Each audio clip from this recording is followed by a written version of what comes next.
Cette semaine à l'émission Le savais-tu? Je vous fais découvrir l'événement Manoir d'Eros où l'érotisme et la sensualité sont mis en valeur. Donc suivez-moi pour Manoir d'Eros.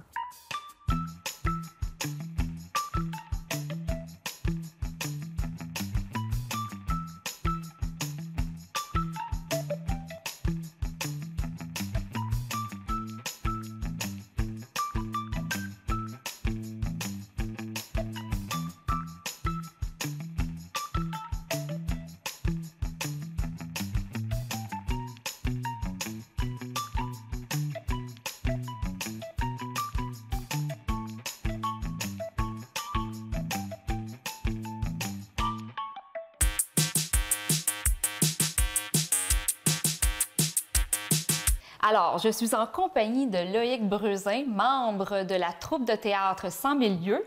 Et pour l'occasion, étant donné qu'on va parler de l'événement Manoir d'Eros, et je voulais t'accompagner, Loïc, avec la couleur dans tes cheveux. Hein, je voulais pas me sentir toute seule, là, parce que je vois que c'est plein de personnes originales ici. Avant de parler de cet événement-là, Manoir d'Eros, moi, j'aimerais ça qu'on rentre dans l'univers de la troupe 100 000 lieues. Comment c'est né cette organisation-là, cet organisme, cette troupe de théâtre-là? OK, donc 100 000 lieues, c'est né il y a 3 ans, 4 ans, pour la fête d'un enfant. Un enfant d'amis qui avait ses 4 ans. Puis là, on s'est dit avec une amie, « Hey, on fait-tu quelque chose d'incroyable, théâtral? » Parce que moi, j'ai des cours de clown, puis là, on s'était fait comme une petite gang de gens intéressés par le théâtre. Puis là, on s'est dit, OK, ben on va lui faire un costume de super-héros dans la nature. C'était l'hiver. Puis il y a eu comme plein d'amis qui ont embarqué. On a fait un spectacle pour lui où est-ce qu'il devenait un héros à la fin. Mon Dieu, c'était vraiment gentil pour lui, là. Tous les enfants rêvent de ça, j'imagine. Ouais. Mais donc, ça a parti vraiment avec une fête d'enfants. Mais puis là, ça a tellement bien fonctionné. On a trippé, on s'est dit, OK, on refait ça. On avait des amis qui organisaient un festival. On leur a proposé de faire quelque chose pour les enfants dans la forêt. On a lancé ça, on a eu du soutien de la MRC. Ça a starté notre envie de partir en OBNL. Puis ça fait 3 ans qu'on est un OBNL, la troupe 100 000 lieues. Et c'est pas situé à un seul endroit, là. La troupe de 100 000 lieues, là, vous vous promenez partout là, dans les municipalités du Kamouraska, entre autres. Hein? Je sais pas si vous débordez du Kamouraska, mais je sais que vous êtes très présent, en tout cas, dans la région. Il y a plusieurs activités que vous avez participé puis que vous avez fait aussi, là, notamment, je me rappelle, à la montagne du collège. Oui. Donc, parle-nous un peu des activités là, que vous avez faites jusqu'à présent. Ben ça, on est 100 000 lieues, donc ça veut dire qu'on a 100 000 lieues où on n'a pas de milieu. En tout cas, on est partout. Puis l'idée, c'était de surtout aller en nature et de rendre la nature fantastique. Ramener de l'extraordinaire dans la nature. On a quand même débordé de la nature puis fait dans des endroits fermés, comme ici. Là. Comme au centre d'art de Kamouraska. C'est ça. Mais vous étiez plus dans la nature, c'était ça votre créneau. Au début, on était plus dans la nature. On a été surtout dans le Kamouraska, un peu partout, à Saint-Gabriel, à la montagne, à la Pocatière, on a été à Rivière-Ouelle, on a été un peu... Bonjour la visite aussi, Bonjour à Saint-Pascal. C'est ça, on faisait des parcours, mais après on a fait du théâtre ambulant, où est-ce qu'on est des personnages puis on anime la foule. On a été dans des festivals de cirque jusqu'à Rimouski. On déborde du Kamouraska. C'est sûr que nous, notre créneau, c'est rester là. Puis quand on a quelque chose qui peut vraiment fonctionner, l'exporter. Là, justement, pour le festival de cirque, c'était comme des personnages qu'on avait fait dans d'autres festivals ici, puis qu'on a exportés. On a été sur la rivière du Loup avec Zone Aventure pour la Saint-Jean-Baptiste. Au clair de lune, là? Non, c'est pas la promenade. Pendant la journée, okay. Sur le 3 heures de descente que tu fais en canot, il y a des personnages, puis il y a une histoire. Il y avait une histoire avec des contrebandiers. Il y a eu 2 histoires, on a fait 2 parcours là-bas. Ça veut dire qu'il y a plusieurs organisations ou entreprises qui font affaire avec vous là, pour agrémenter leurs services à eux, leur activité, comme Zone Aventure. Ils ont fait appel à vous pour agrémenter leur descente en canot, c'est ça? Oui, c'est ça. Donc, pour souligner une fête, mettons les 10 ans d'une entreprise, ou pour un village. À Saint-Gabriel, c'était un projet du haut pays avec la MRC. En tout cas, on peut être engagé par plein de types de personnes. De personnes. Puis- Mais c'est ça, vous offrez autant le service aux entreprises que créer vous-même des événements, Oui. comme le Manoir des Rosses. Ici, c'est ça. On crée tout du début à la fin. On s'est dit, ça, on peut le faire, on le fait. Et dis-moi, si on parle du théâtre en tant que tel, un théâtre comme le vôtre, la troupe de 100 000 lieues, qu'est-ce que vous pensez que ça apporte dans une région comme au Kamouraska? Est-ce que c'était tout d'abord un manque qu'il y avait, parce qu'il n'y en a pas beaucoup? Mais je pense qu'il n'y a pas beaucoup de théâtre comme le nôtre, en général. C'est vrai. Parce que c'est du théâtre immersif, ou est-ce que quand c'est en nature, pour des enfants, c'est des aventures dont tu es le héros. Donc les enfants font partie de la trame. Ils ne savent pas dans quoi ils embarquent, mais ils font partie de l'histoire. Quand on fait de l'animation de foule dans des festivals, ça ressemble plus à des compagnies de théâtre ambulants. Immersif, performatif. Ici, c'est plus performatif. Ça, c'est un art en soi, la performance. C'est comme aller chercher quelque chose qui nous est...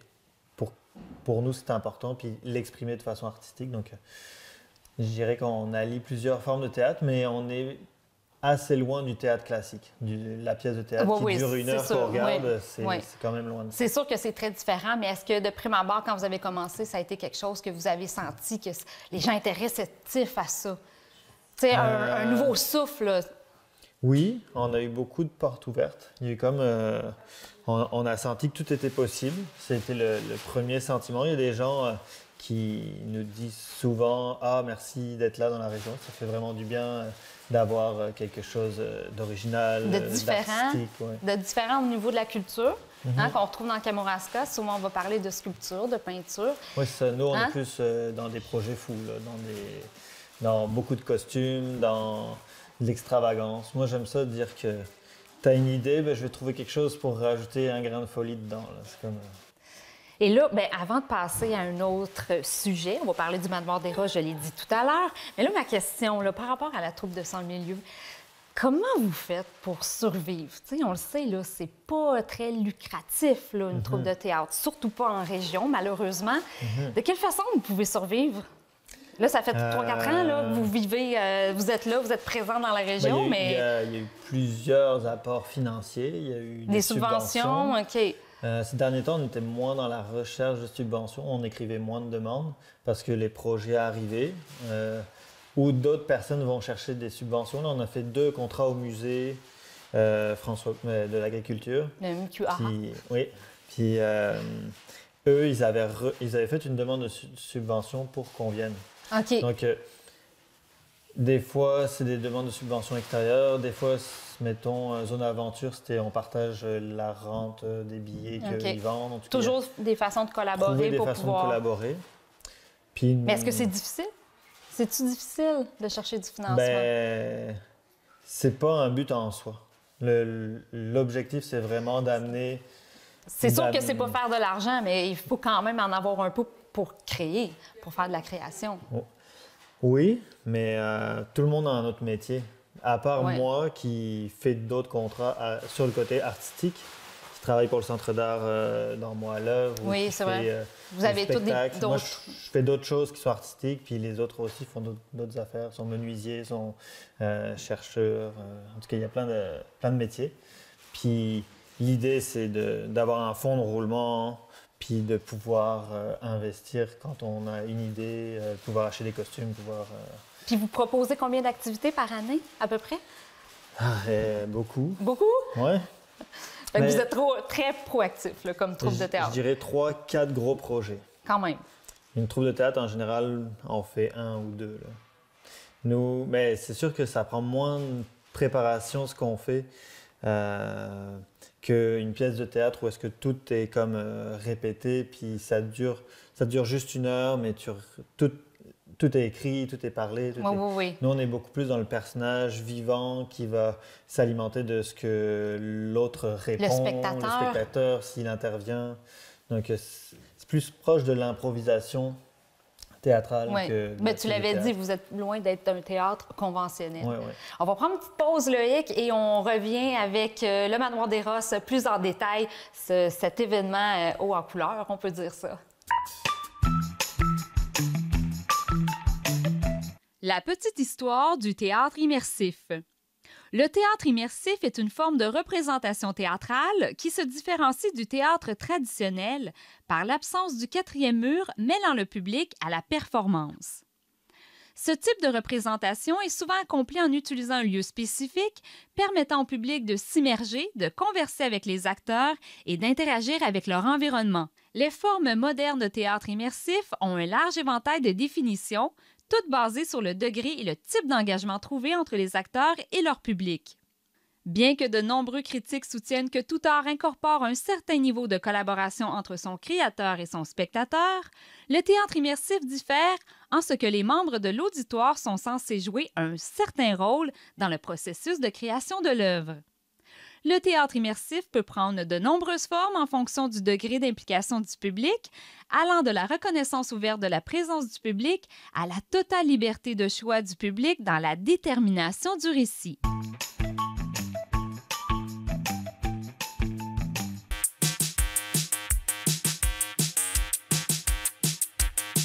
Alors, nous sommes de retour avec Loïc Breuzin de la troupe 100 000 lieues. Et là, on va parler de l'événement Manoir des Rosses, Loïc. On voit autour de nous, c'est en train de se préparer parce que l'événement va avoir lieu, demain.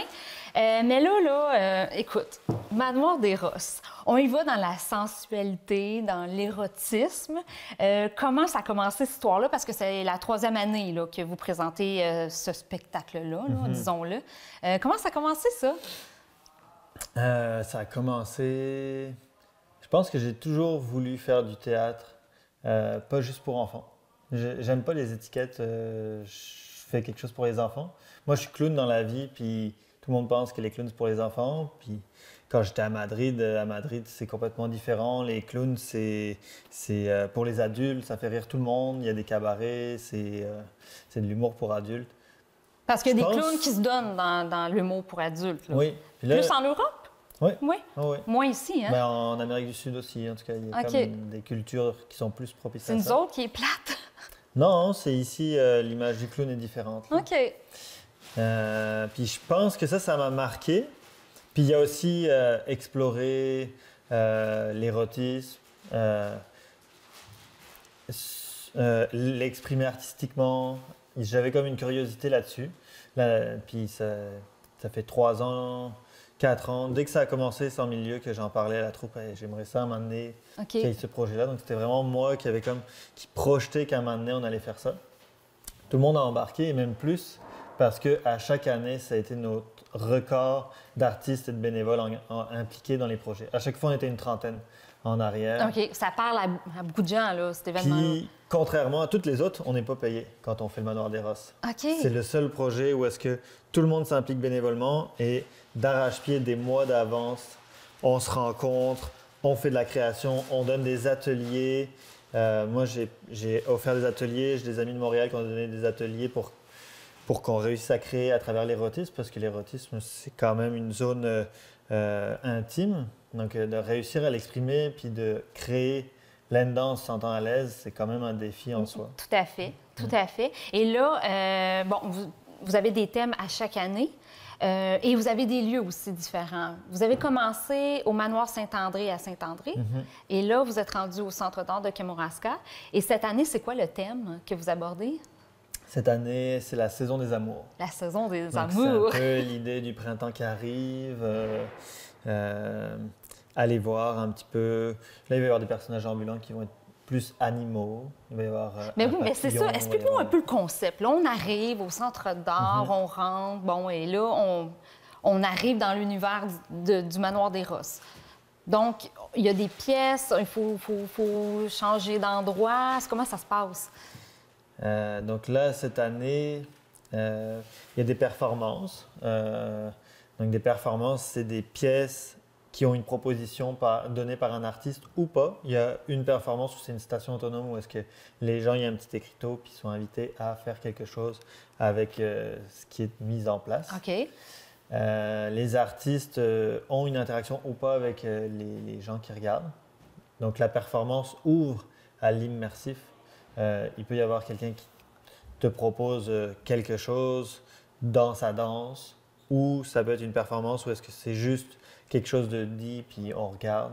C'est ça, on n'est pas obligé de participer directement. Si Personne, on veut pas, personne n'est obligé. Ben, c'est ça, on n'oblige pas Personne personne. n'est obligé, puis l'éthique et le consentement, c'est deux choses qui ont été réfléchies depuis le début. C'est très féministe comme projet.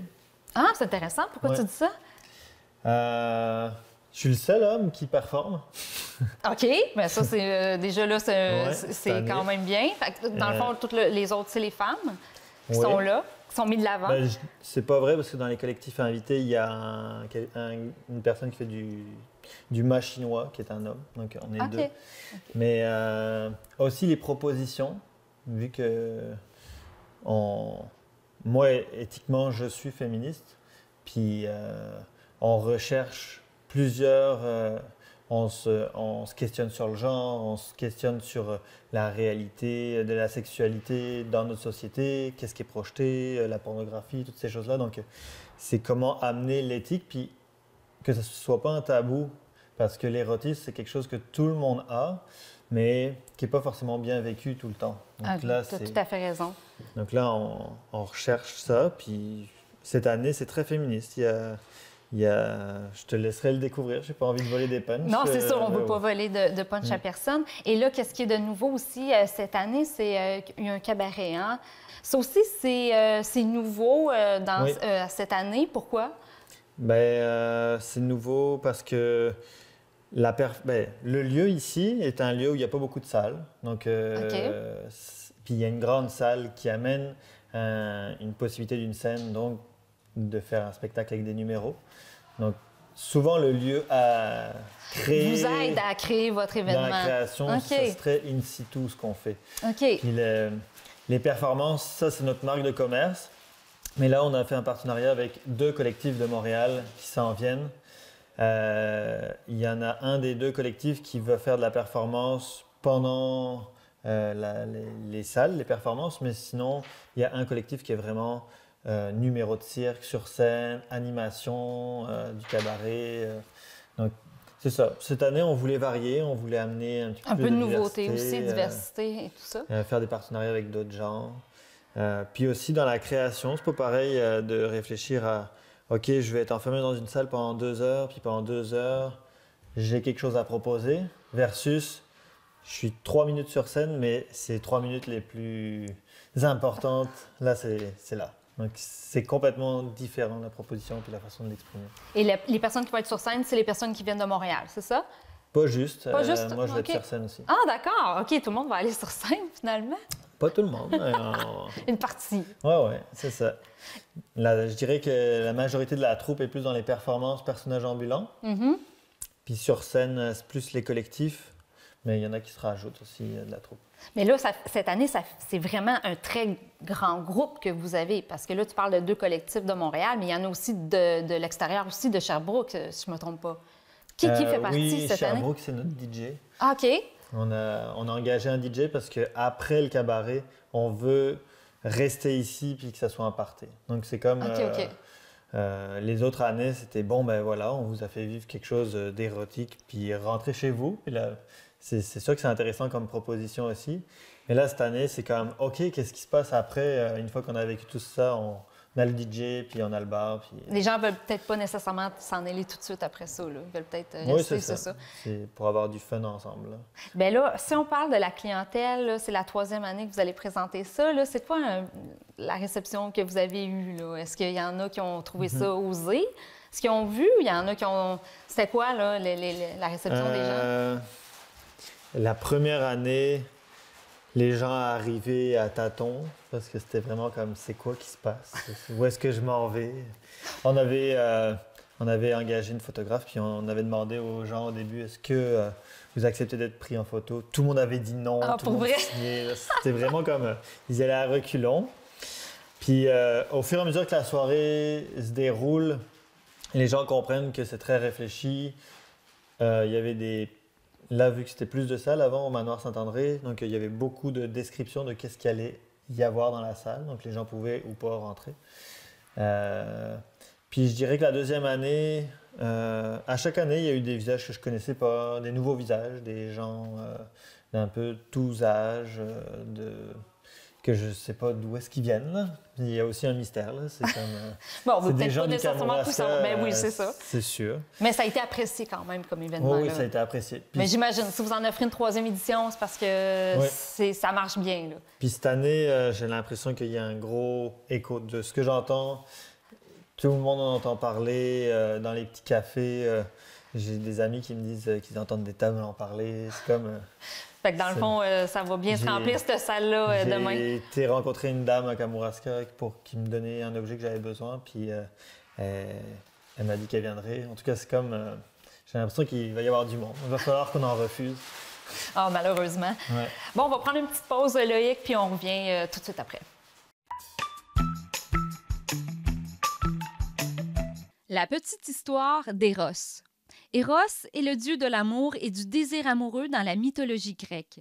Il était jeune, turbulent et malicieux. Il ressemble à un ange et possède un arc, un carquois et des flèches. Mais ces flèches ne servent pas à tuer, elles servent à propager l'amour parmi les êtres vivants. Parfois, il est plutôt représenté avec une torche pour allumer le feu de l'amour. Il représente la vie et la joie. Dans certaines légendes, Éros serait une divinité grecque très ancienne, fils de Néant ou d'Arès. Dans d'autres, il serait le fils d'Aphrodite, déesse de l'amour elle aussi. Dans la mythologie romaine, il s'appelle Cupidon, c'est le fils de Mars et de Vénus.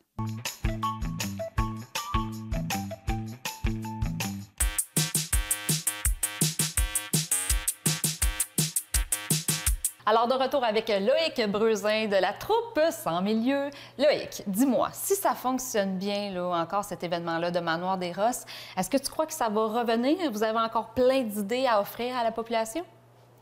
Et moi, je pense que c'est sûr que ça va revenir. Après, est-ce que ça va être encore au centre d'art? Ça, on le sait pas.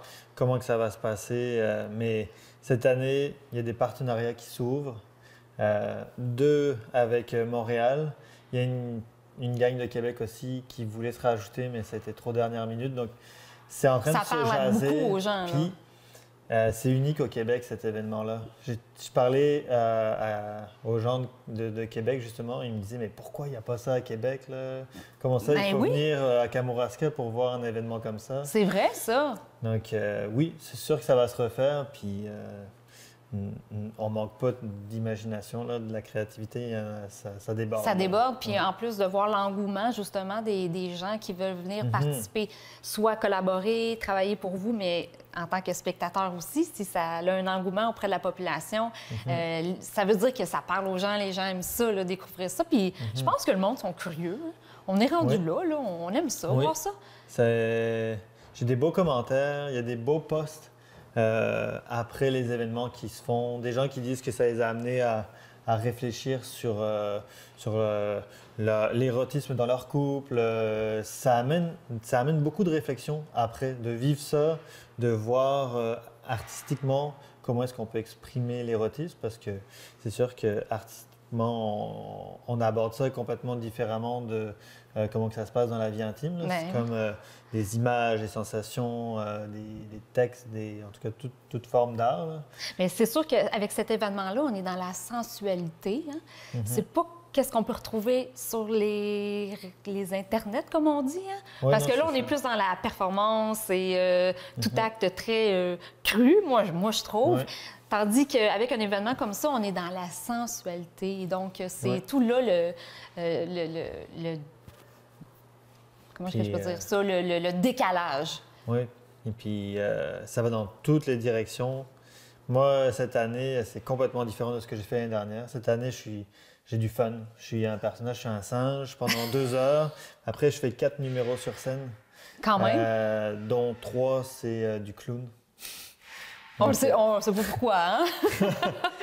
Et s'il y a quelqu'un à la maison qui nous regarde, puis que pour lui, là, participer à une troupe de théâtre, ça lui parle, est-ce qu'il peut communiquer avec vous? Est-ce que vous prenez d'autres membres ou d'autres artistes? Oui? Oui. Sans milieu, on est toujours à la recherche de personnes qui ont envie de s'impliquer. Là, cette année, il y en a plusieurs qui se sont rajoutés. Il y a une fille que je connais même pas qui vient performer, qui a créé un numéro avec une amie. Il y en a qui se sont rajoutés à l'automne, qui continuent d'être avec nous. C'est toujours en Oui. mouvance, là, Oui. la troupe sans milieu. Là. Donc, il y a des gens qui peuvent partir pour X raisons, mais vous êtes toujours à l'affût d'en prendre des nouveaux. Oui. Donc, j'imagine, avec tout l'engouement de la troupe de théâtre sans milieu, vous avez sûrement des projets futurs. Hein? Oui, on a des projets futurs. Il y en a un qui commencerait au début de l'été. Donc, on attend que tout soit confirmé, là, mais un gros projet in situ. Donc, dans un lieu qu'on n'a jamais exploré encore. OK. Puis l'idée, ça serait de faire une capsule vidéo de ce projet-là pour ensuite exporter ce projet-là dans d'autres lieux similaires à travers le Québec. Ah, c'est intéressant. Puis j'imagine qu'en te regardant un peu, tu peux pas en dire plus. Hein? C'est ça. Je comprends. Et ben, dans le fond, si on veut être à l'affût de tout ce qui se passe pour la troupe de 100 milieux, est-ce que la meilleure façon, c'est de vous suivre sur Facebook? Là? De quelle façon qu'on peut voir toutes ces activités-là quand vous les proposez pour ne pas les manquer? Oui. Ben, c'est sur notre Facebook, c'est sûr qu'on publie tout. On a un site Internet où est-ce qu'on essaye d'actualiser aussi notre calendrier, notre programmation. Mais Facebook, on est le plus actif sur Facebook.